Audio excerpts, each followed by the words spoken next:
Good morning, lovelies. It is November 1st at 5 a.m. and we don't have power or internet.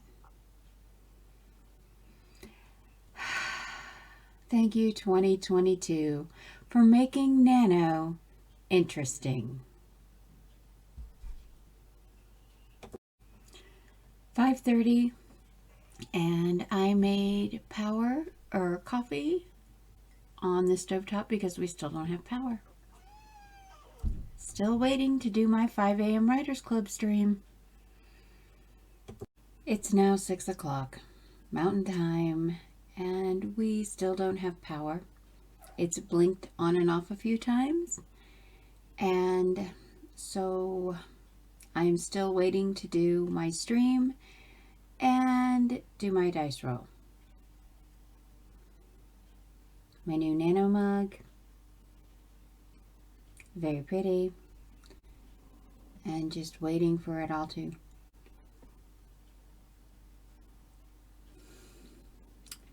and this is what's been going on for the last 20 minutes.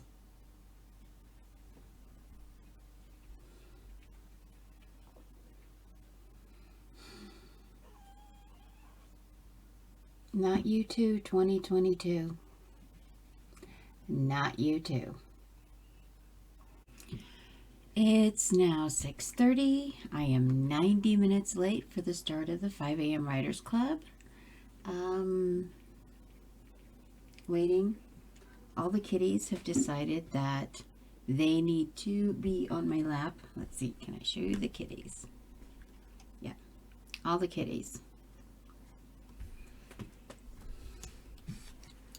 Kitties. They're probably wondering why I haven't come back to bed. I was hoping to do this stream this morning, that's why. We have managed to go get a text message to the power company and to my husband, and he is waiting to call them before he comes home from his overnight, and hopefully we're going to find out what the heck is going on with the power, with the internet, everything. And I don't even have a phone right now. I don't even have a phone signal right now, so it's more than just a power outage. It's, I don't know. Well, I'm going to go make some breakfast and get my eldest off to her dog sitting job. And I hope to see you around the streams. Be blessed. Happy productivity. Hello, lovelies. Well, the power is back. It is 6:43. The internet is not. So, yeah, here we are. First day of NaNo. It's starting fabulously. So, anyway, since I'm not going to be streaming today, I thought I'd show you a little bit what I'm doing. So here was my planner for Preptober. As you can see, all of the stuff. There were 3 days that I did no writing, but I did everything else. This is my Vela schedule. This is my schedule breakdown per week. I did all these little things here. Finished the Pro Writer's Aid, free romance writers conference. Took notes on, I think, 6 different sessions just for my Hold My Latte 2022 plan to try to improve myself as a writer. So I was getting all of that done. So I'm going to flip the page to, where is November? November. And to show you some of the stuff that I did, I got 2 NaNo planners. One was from Sarah Cannon's Heart Breathings community, and the other one was from Natalie Lee. And from those, I cobbled the two together because I'm a very organized person. So I put Natalie's together with Sarah's and just pulled the pages that I needed for Nano Prep. So I have a live stream tracker, which has a list of all of my live streams. Yeah, today's didn't happen. So this one is, I believe, yeah, this one is from Natalie's. Very nice live stream tracker. I have the word count tracker, the daily word count for 30 days, also from Natalie's planner. And then from the Heart Breathing's community planner, I have this, which is a word count tracker. And you can see what I'm doing is I'm going to do 150 1-hour sprints. And I'm going to be tracking my word counts literally by the hour this year. So that was my plan. Okay, so I have 6 projects that I have outlined already. And the first one is Ink and Cacao, which was originally my July camp project, but then real world overlapped the premise. So I pulled back on that because it's about a survivor of a very traumatic relationship. The main character, Becky, is struggling with self-identity and always has. And she ends up in a very, very bad abusive relationship in high school, which continues into afterwards. And then her abusive boyfriend tries to kill both her and her brother. Her brother gets her and his girlfriend, but get her away to the hospital, but he dies there. So she survives, he does not. And so now she's overwhelmed with guilt. And her abusive boyfriend, he has addiction issues. He's your basic white boy from the burbs who's obsessed with GTA and that gangsta thug life. And he just decides that, you know, the only way to die is to go out gloriously in a shootout with the cops. And so then there's poor Becky just left over trying to rebuild her life. And she starts self-harming, and then she discovers tattoo. And tattoo is a socially acceptable way to inflict pain on yourself.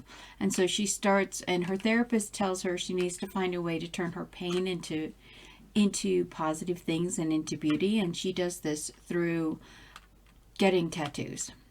And she moves to San Francisco, where her friend from Steamer's Tea, Bernie from Steamer's Tea, is revamping a district into kind of a steampunk trendy arts district. And so she moves there and opens a chocolate shop specializing in chocolate because her Hispanic foster family, the abuela, taught her how to make all these traditional chocolates with Aztec inspired flavors.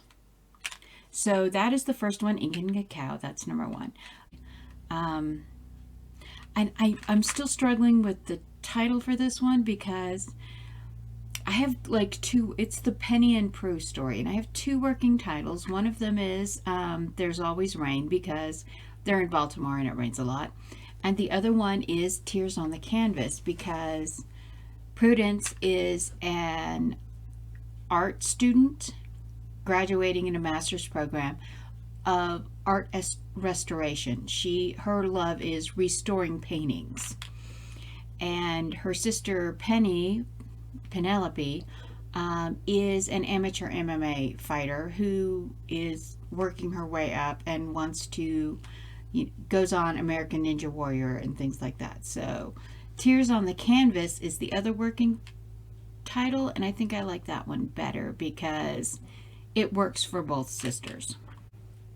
The second one I have, or third one I have, is Stained Glass and Sand. It is about my stained glass artist and her family in Corpus Christi, Texas. Her father was a fisherman, used to take them to the beach all the time, her and her older brother. He has a heart attack and dies.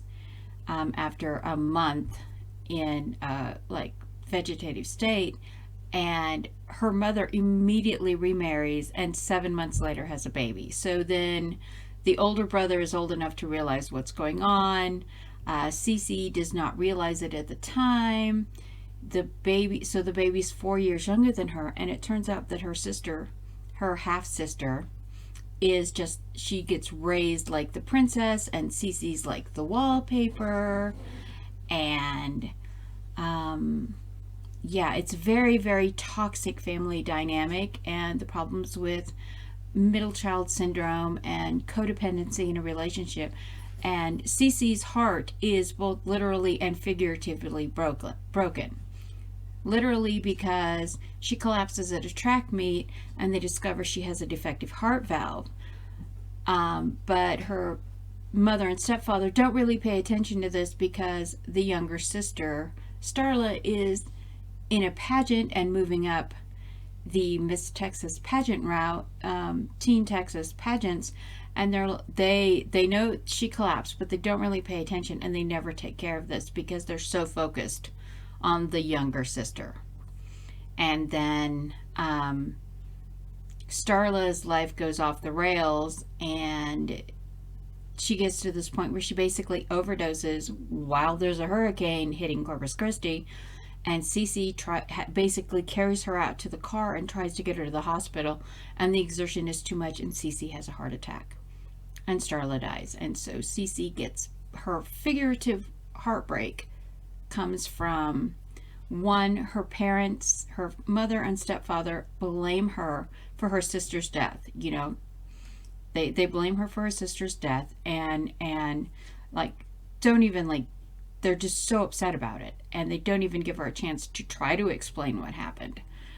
And the other one, she works for this architecture firm where she does custom stained glass work, and she's really in love with one of the architects, and he is basically using her to get to the pageant monster. And when Starla dies, he also blames Cece.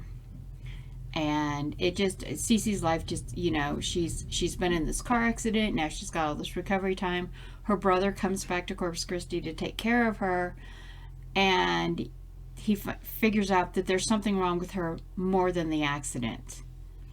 And just, his buddy from the military is opening a bar and wants her to do the stained glass because he's in love with some of the old speakeasies in New Orleans and all the beautiful glasswork and stuff that you can find in some of these places. And so he hires her, and they start to fall in love, and then, but she's just convinced she deserves to die because she couldn't save her sister. So that's number 3, stained glass and sand.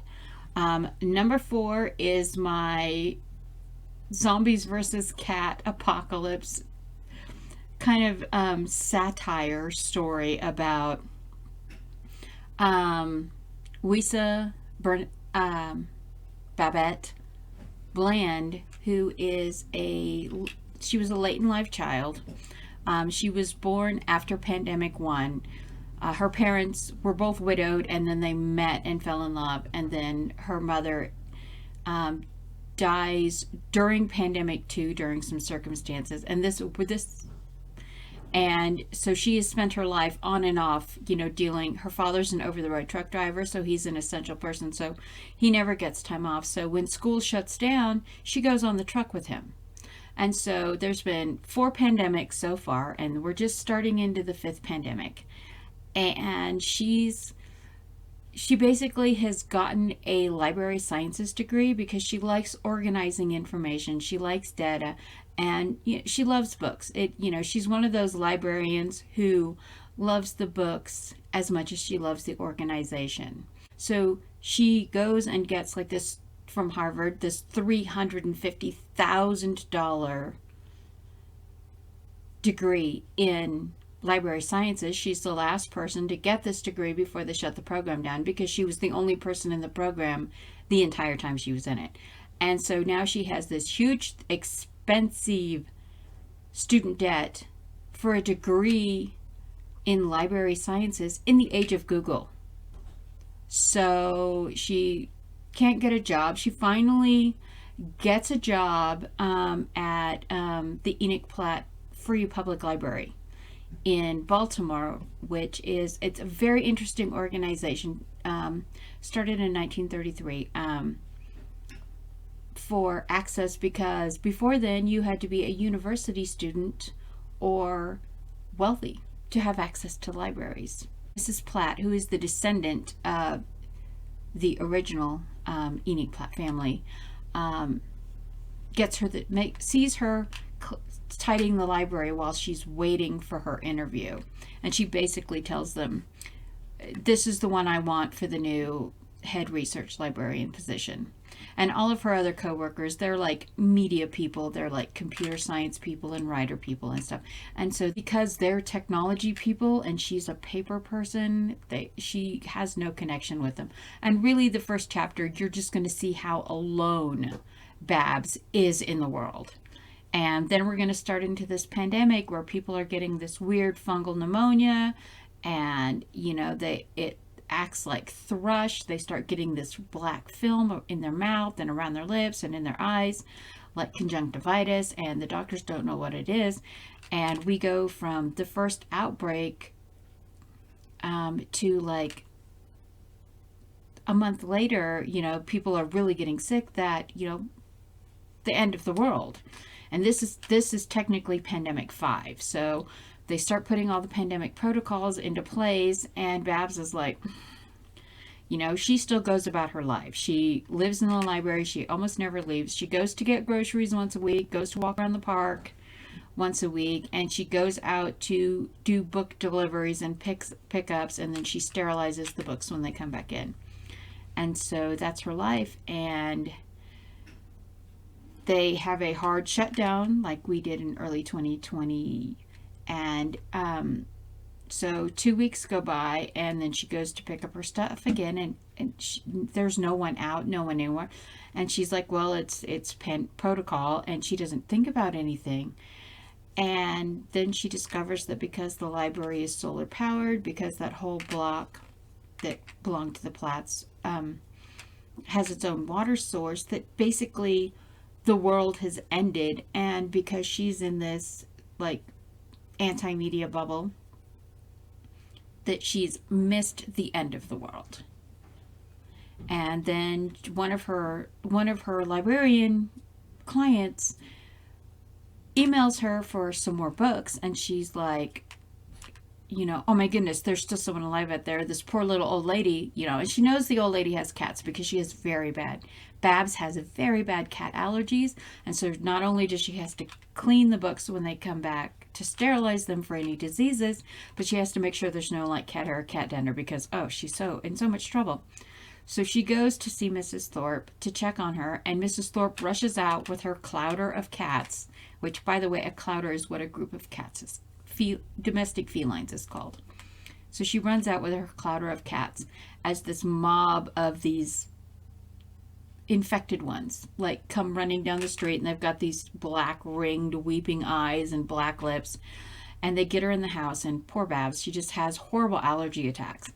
And so the only room in the house where the cats aren't allowed is where the deep cycle batteries and the inverter for the solar panels on the roof are. So that's the room she basically stays in. And Miss Thorpe explains about her father, the Egyptologist, and how they found this city of this lost king, banished prince, that and how they took the fungus they found there and turned it into a food additive. Now, Babs has the good fortune of she's never eaten the food additive because it's a type of yeast fungus, and she is allergic to yeast.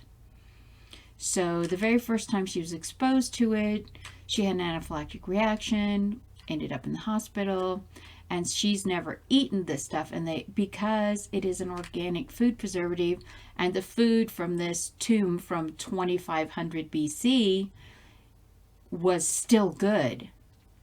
And with all the pandemics and stuff, basically the world food producers pushed through the approval of this organic food additive to preserve the shelf life of food basically forever.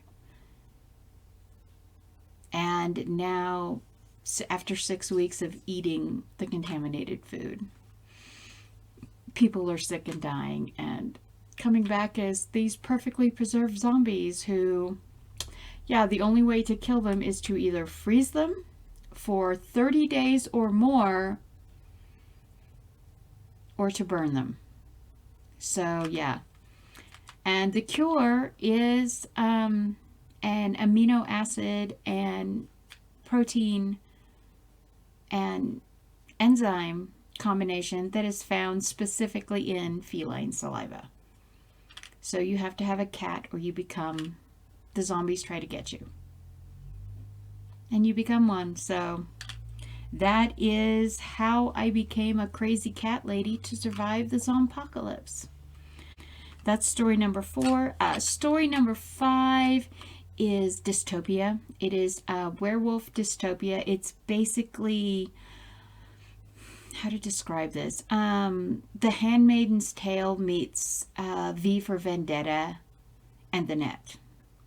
So, again, me with the plagues. The evolution plague has struck, and all but like 20% of the population has died. Either you became a shifter or you died. And so people now, and there's kind of some funny things in this because, you know, there are people, it's not just werewolf shifters, it's like every kind of shifter. But mainly the werewolves, because they're so predatory, the high predators tend to be the ones that have like taken over the world. And so these hierarchy toxic alpha males are basically subjugating everyone. And Harley, who is the niece of the Alpha and Luna of Silver River Pack, which is this group of basically this silver mining town, and they all became wolves. Wolves and horses. Very interesting combination. But they are the only shifters that are immune to silver. Everyone else tends to react. And so this mafia connected young alpha decides that he's going to take over this. He wants to like control his region, and one of the ways he does that is if you control the silver and the ability to like use silver as weapons and create things with silver, that you can control a region. And yeah, it goes south bad. It goes way south, way bad. And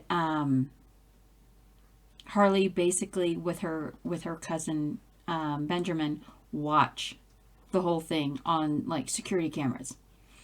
You know, she's at the visitor center greeting people because they're in a tourist area along with having the silver mine, and she makes it into the safe room where the security is with her cousin, and they basically watch the whole horrifying thing on video. And you know she sees Benjamin's sister, horrible things.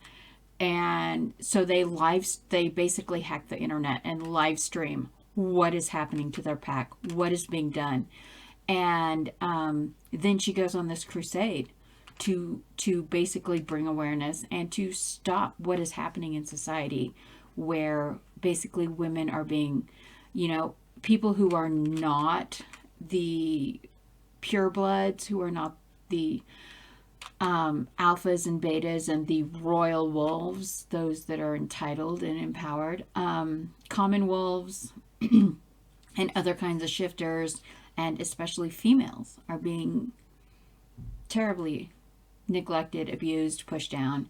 And she basically goes on this one teenager crusade to stop this.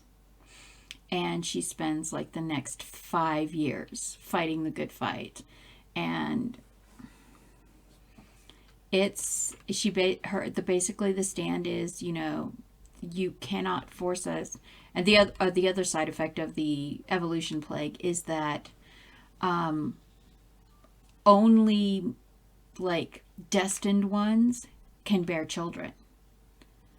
And they're forcing these breeder programs, and no children are being born, and it's just crazy. And so she goes on this, they can't, if they're going to be these monsters, then let them be heirless. Let them have no children. And so that's where that one is. It's much darker than any of the other things, except the sixth one is Cowboy a la carte. And Cowboy a la carte is basically it's like Wedding in Vegas meets rodeo. And the backstory of this is a mystery. Where was I? Oh yeah, okay. So, two sisters and a cousin growing up in Vail Falls, Colorado, and it's this very conservative, very tight, very judgmental, small town kind of mentality. Very elitist. Most of the poor people live like down the valley, down in this one section that they call Valley View, which the resort is up by the falls, so that's Vail Falls. That's where all the rich people live, and everyone else lives down there. And the sisters and the cousin hate this. The cousin's mother, Lane, and the sister's father are siblings. But Lane is very much outside of this whole church thing. She had twins. She refused to get married. It was a big scandal. Her brother is the sheriff. That Mary and Meriwether and Charlene are the girls, so they go by Mary and Char. Their father's the sheriff, and their mother is very all about the prestige and friends with the mayor and his wife, and they just want out of Vail Falls. And there are some things that happen. There are some abuse things that happen, and the sisters and the cousin believe that the parents, the sheriff and the mayor, and some of the elders in the town covered up for this developer that did some very bad things. And because he was never punished, never arrested, he just left Vail Falls. And so they're just waiting. And then their senior year of high school, Aunt Lane is found murdered, but the sheriff says it was an accidental overdose, and that the reason that she looked beat up when she died was because she had a seizure. But the sisters and the cousin know the truth, and they're like, you know what, we're done with this place. And so they leave.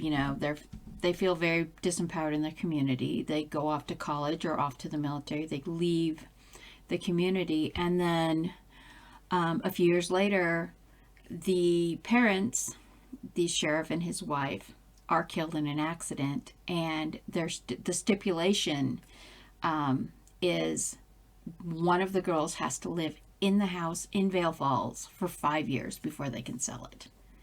And they literally cannot walk away from this amount of wealth.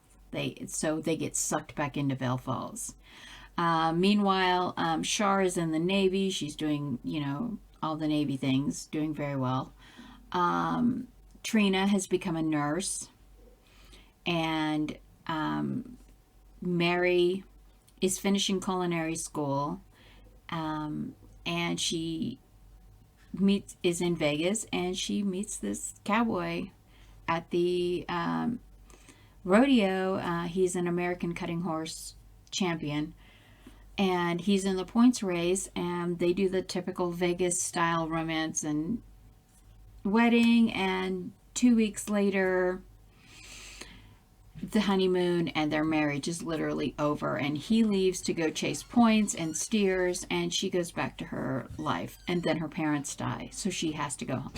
She goes to see her sister, and then she has to go home, and she's having a problem pregnancy. So the cousin calls, and he comes home too. He comes to there. So in the background of this, of them trying to reconcile the romance, because they fell in lust, not love, and they're just trying to figure things out now because they have a baby on the way.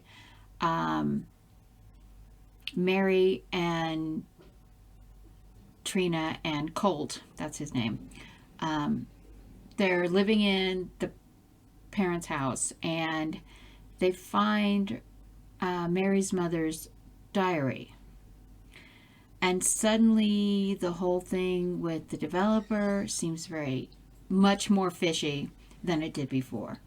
Now they are certain that Aunt Lane was murdered, and they're trying to figure out what is going on, who knew, and now then they realize that, holy cow, the sheriff and their mom, their father and mother, were murdered.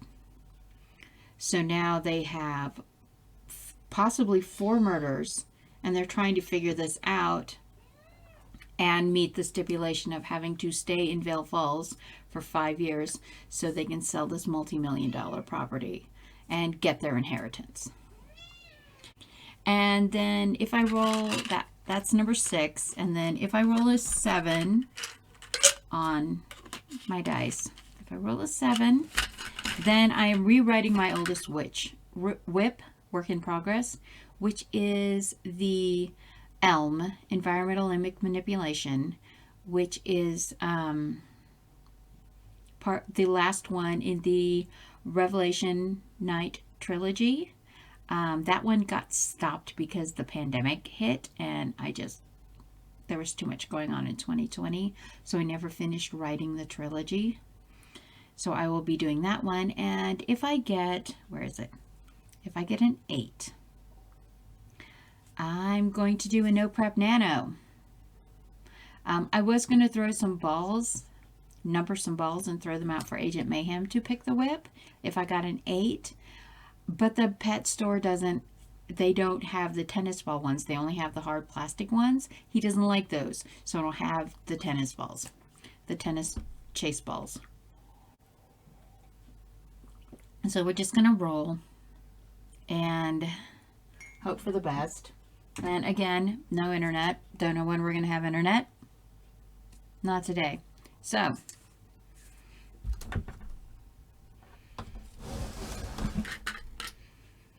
let's see what we get.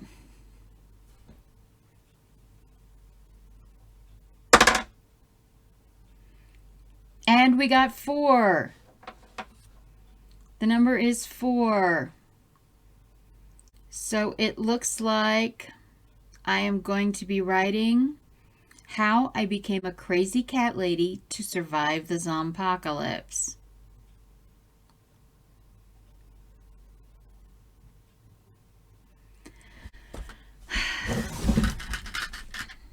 Well, there we go.